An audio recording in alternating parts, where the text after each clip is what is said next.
Hope People, balik lagi sama aku di sini di acara Hopecast. Dan kali ini aku ditemani oleh Ibu Dr. Dante Rikmalia, MPD. Ibu Dante adalah Ketua Komisi Nasional Disabilitas Indonesia. Dan sebelum kita mulai, seperti biasa, kita persilahkan tamu kita untuk menuliskan hope-nya. Hai, selamat pagi Ibu Dante. Ya, terima kasih untuk kedatangannya. Sama-sama, terima kasih. Ibu Dante, jadi kebiasaan kita di Hopecast nih, jadi semua tamu-tamu kita akan tuliskan dulu harapan-harapannya. Oke, ini Bu kertas dan pen ya. Oke, untuk siap. dituliskan harapan-harapannya. Harapan-harapan untuk penyandang disabilitas ya.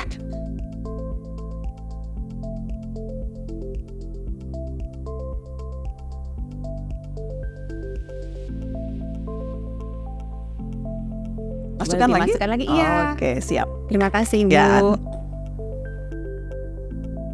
Oke.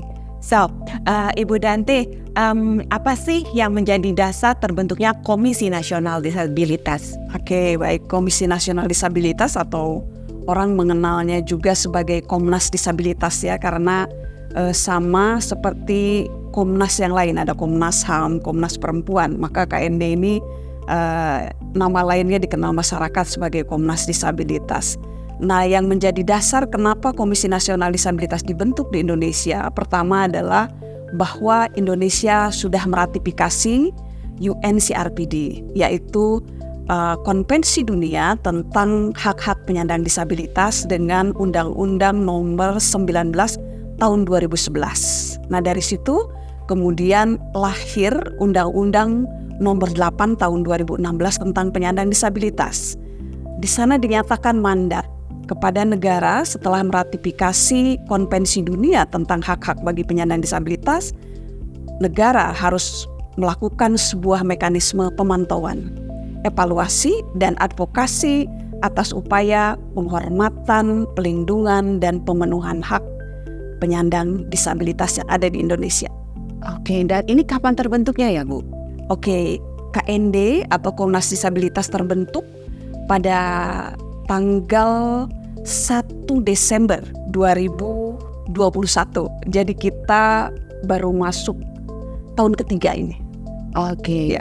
Mungkin boleh diceritakan juga tugas utama dari KND ini untuk individu berkebutuhan khusus tuh seperti apa Bu? Ya, baik, sebagaimana tadi disebutkan ya bahwa negara sudah memiliki komitmen yang sangat bagus untuk penyandang disabilitas dengan mewujudkan terbentuknya Komisi Nasional Disabilitas sebagai pengejawantahan dari ratifikasi Konvensi Dunia tentang Hak-Hak Penyandang Disabilitas. Dan fungsi utama kami atau tugas utama kami adalah melakukan pemantauan, evaluasi, advokasi, serta kerjasama terkait dengan penghormatan, pelindungan, dan pemenuhan hak penyandang disabilitas baik oleh pemerintah maupun non-pemerintah.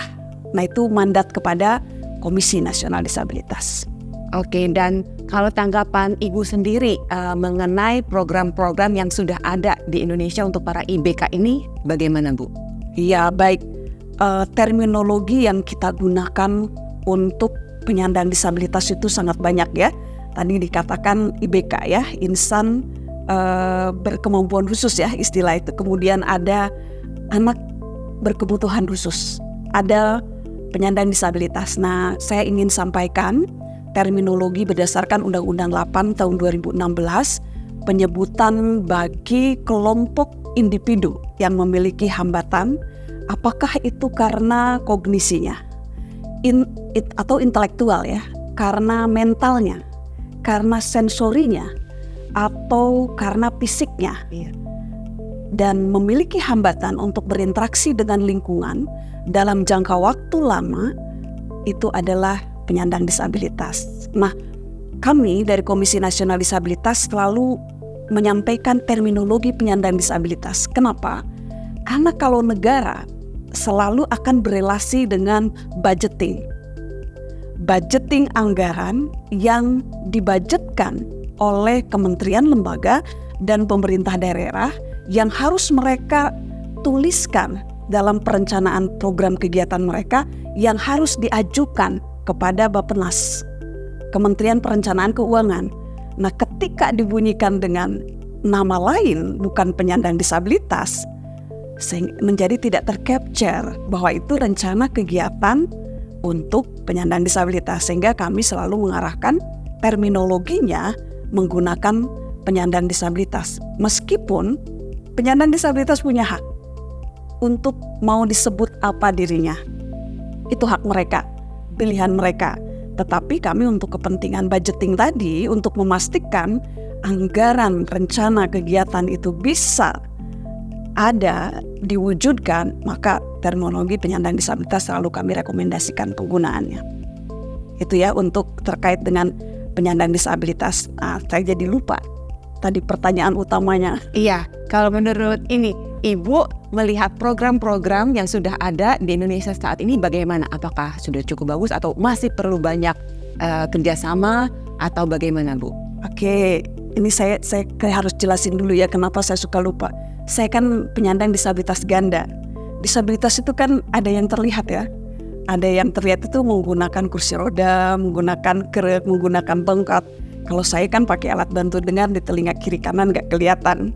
Kemudian menggunakan alat transcribe di handphone, berubah suara menjadi tulisan untuk memastikan saya tahu apa yang Mbak Inge sampaikan ke saya itu pakai itu.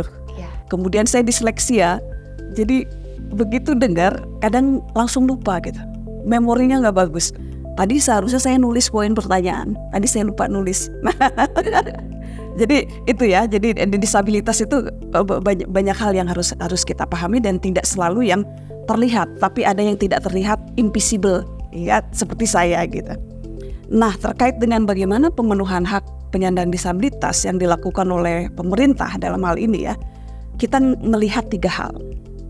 Yang pertama secara struktur itu kita berbicara regulasi. Regulasinya ada nggak tentang penyandang disabilitas? Sudah banyak. Yang kedua, kita lihat dari sisi implementasinya. Bagaimana implementasi regulasi dilakukan oleh pemangku kewajiban? Sudah diimplementasikan belum? Yang ketiga adalah bagaimana pemenuhan hak ini mencapai penyandang disabilitas, berdampak tidak untuk penyandang disabilitas. Nah, ini 3 poin. Kalau saya secara pribadi, karena kalau bicara KND kan saya harus merepresentasikan atas nama KND. Namun kami untuk hal ini memang masih harus meninjau seberapa jauh pencapaian Indonesia. Jadi secara pribadi saja saya sampaikan, saat ini kalau bicara regulasi, kita sudah sangat banyak punya regulasi. Meskipun masih harus didorong harmonisasi regulasi kebijakan di kementerian, lembaga pemerintah daerah harus diharmonisasi dengan Undang-Undang 8 tahun 2016 tentang penyandang disabilitas. Karena ada pendekatan yang berbeda dari Undang-Undang 8 2016 dengan undang-undang sebelumnya. Dari charity base berubah menjadi human right base dalam pemenuhannya. Maka regulasi itu harus diharmonisasi. Yang kedua, pada tataran implementasi, inisiasi sudah ada. Udah ada yang mau mendukung pemenuhan hak disabilitas. Yang belum sekolah diupayakan didorong. Yang belum bekerja diusahakan diberi pelatihan. House of Hope hadir sebagai satu representasi bahwa masyarakat ternyata juga sudah ngelihat dan memiliki kepedulian. Tapi permasalahannya berapa banyak yang sudah begitu? Iya. Itu sangat sedikit. Masih harus kita dorong dengan podcast-podcast seperti ini untuk membangun awareness. Yang ketiga, dampak. Ketika kita memberikan pemenuhan hak karena ada regulasi, diimplementasikan, lalu harus kita lihat, benarkah ini berdampak positif untuk penyandang disabilitas? Saya senang dengan House of Hope, selalu mengupayakan bahwa disabilitas diberikan pelatihan, dipastikan bukan charity, tetapi bagaimana memiliki keterampilan yang bisa diakui, ya kan? Iya. Oleh perusahaan sehingga dihormati memang memiliki kemampuan. Dampaknya apa? bekerja misalnya bagi penyandang disabilitas bukan hanya sekedar untuk memenuhi kebutuhan diri, tapi itu adalah hak dan juga akan membangun peraun. Sama seperti non-disabilitas. Iya. Jadi pendapat Ibu Dante tentang program-program yang sudah dan akan terus dikembangkan oleh House of Hope bagaimana nih Bu? Nah ini luar biasa. Baru 1 tahun ya. Yes. Dan perkembangan House of Hope pertama kali kan saya menghadiri ya launching di tempat yang lama ya, Jalan Lamping itu. Dan saya melihat praktek baik di mana teman-teman penyandang disabilitas diberi kapasitas, diberikan pelatihan, kemudian tidak hanya sekedar itu, menyadarkan orang tua agar orang tua bisa sama-sama memiliki visi yang sama dengan House of Hope. Jadi bagaimana orang tua dalam kapasitas sebagai orang tua tidak memanjakan tetapi memandirikan. Karena seringkali kan orang tua tuh sulit ya. Kasihan lah kalau disuruh-suruh gitu, nanti jadi gimana gitu. Nah House of Hope sentuh ke situ. Iya. Kenapa? Itu penting, orang tua itu penting. Kalau orang tua tidak dilibatkan, dipahamkan tentang apa yang akan dicapai untuk anaknya, itu menjadi sulit. Iya. Harapan kami, lanjutkan terus, kembangkan terus, dan beri makna lebih luas lagi untuk penyandang disabilitas yang sangat banyak memerlukan dukungan seperti dari House of Hope. Amin, amin, amin, amin. Ibu Dante boleh ceritakan seberapa kompetensi teman-teman dengan IBK ini untuk bisa bersaing di dunia profesional? Ini kan pertanyaan bagus nih. Kita seringkali terjebak pada disabilitas dan bukan disabilitas. Padahal kita tahu, seseorang menjadi hebat itu bukan karena apa yang disandangnya, tetapi seberapa banyak kesempatan yang diberikan kepada seseorang untuk berlatih. Seberapa baik program pelatihan diberikan untuk seseorang sehingga dia menjadi berkualitas. Sehingga kalau kita bertanya seberapa kompeten penyandang disabilitas memiliki kemampuan untuk bekerja, maka ada variabel tadi. Seberapa baik program kita lakukan, seberapa banyak kesempatan pelatihan diberikan, seberapa banyak dukungan yang positif diberikan, maka itu yang akan mewujudkan seorang penyandang disabilitas memiliki kompetensi. Oke, setuju sekali. Seperti ada pepatah, practice makes perfect. Jadi dengan dikasih kesempatan latihan untuk mereka punya pengalaman sendiri, pastinya akan menjadi lebih baik lagi ke depannya. Apa sih yang perlu dikembangkan dari sebuah wadah untuk melatih anak-anak berkebutuhan khusus ini, Bu? Oke, nah ini pertanyaan bagus. Tadi akan berelasi kepada penyiapan dari awal. Ketika kita ingin memberikan pelatihan ataupun memberikan program, maka ada pertanyaan besar yang harus kita ajukan. Ketika seseorang mengikuti program itu, apa maknanya untuk dia? Ada nggak maknanya? Maknanya apa? Ketika ada maknanya, maka rancang tahapan-tahapan yang bisa memberikan dukungan agar penyandang disabilitas itu kompeten. Pertama, lakukan identifikasi asesmen. Apa sih minatnya? Potensi yang dimilikinya apa? Kemampuan saat ini yang dimiliki apa? Dan apa kebutuhan khusus sebagai penyandang disabilitas yang harus kita beri akomodasi yang layak? Beri aksesibilitas. Nah, ketika kita sudah melakukan identifikasi asesmen ini, kemudian kita susun programnya. Lalu setelah menyusun program, kita akan petakan. Bagian ini, bagian teman-teman House of Hope. Tapi bagian hal yang harus dibangun semangat, spirit, disiplinnya, di House of Hope bisa, tetapi ada yang lebih bisa juga di rumah. Program ini diberikan oleh orang tua, bersinergi dengan pihak lain. Siapa yang dilibatkan? Orang kalau yang mau bekerja itu berarti kan pemberi kerja. Kita bangun awareness mereka agar bisa mengerti, paham hak penyandang disabilitas dan membuka ruang. Nah, jika itu bisa dilakukan, luar biasa. Yes. Oke, Kak Ende kan sebagai fasilitator nih ya Bu. Apa yang diharapkan dari tempat-tempat seperti HOH sebagai wadah tempat pelatihan?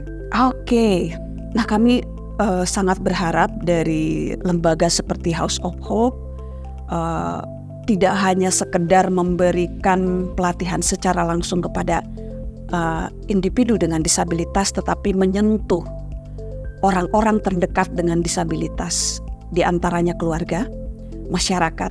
Karena seringkali kita masih menerima stigma negatif terhadap penyandang disabilitas, dan stigma ini diberikan oleh masyarakat yang tidak paham keberadaan disabilitas, sehingga membangun kesadaran masyarakat yang luas terkait keberadaan disabilitas itu menjadi PR yang kami KND harapkan juga bisa dikerjakan oleh House of Hope.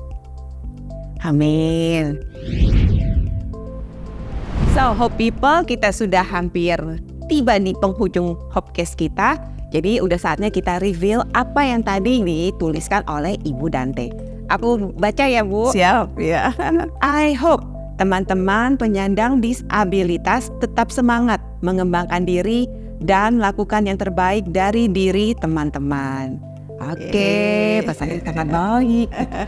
Ibu, adakah kesan atau pesan untuk para Hope People? Oke, baik.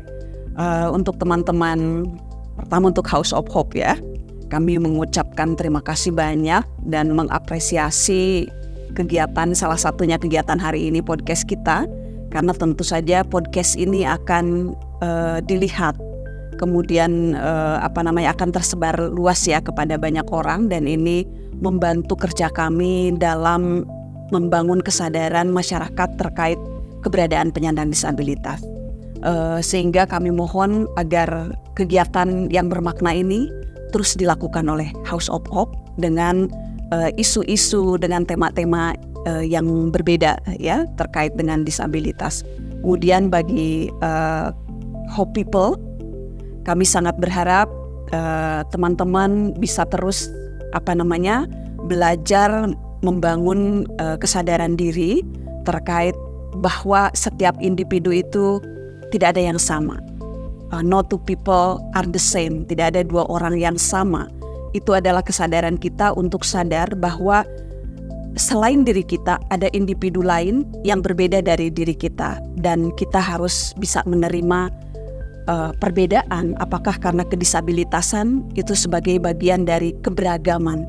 Keberagaman itu tidak hanya keberagaman agama, suku, bangsa, dan lain sebagainya, tetapi karena kondisi kedisabilitasan, mari kita anggap bahwa ini adalah sebuah keberagaman yang memang harus kita hormati, kita hargai, kita akui, sehingga kita akan memberikan dukungan dorongan kepada semua pihak, termasuk kepada penyandang disabilitas.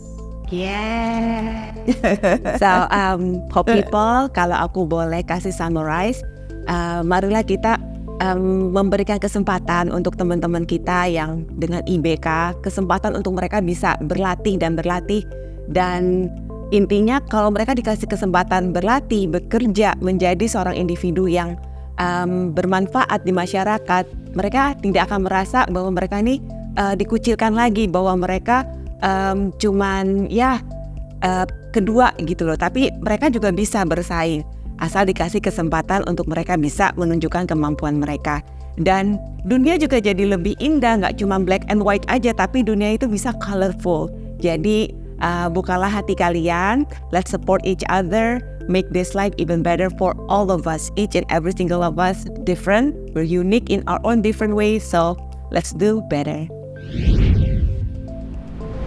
So thank you Hope People udah temenin aku sama Ibu Dante hari ini. Semoga Hopecast yang kali ini bisa memberikan kalian inspirasi, dan I'll see you next time di Hopecast berikutnya.